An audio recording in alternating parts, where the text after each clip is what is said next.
Okay, let's go.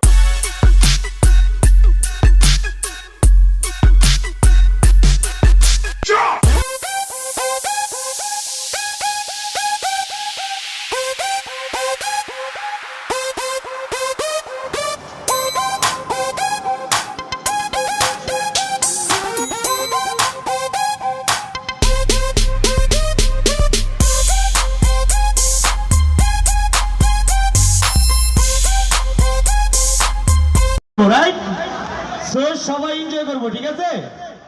কোনো রকম বিশৃঙ্খলা যাতে না হয়, সবাইকে আমার পক্ষ থেকে অনুরোধ থাকবে যাতে আমরা কেউ কোনো রকম বিশৃঙ্খলা সৃষ্টি না করি। ওকে, তো বিশেষ করে পুস্টার অ্যাপারেলস লিমিটেডের পক্ষ থেকে এবং আমার ওভেন ফ্লোরের পক্ষ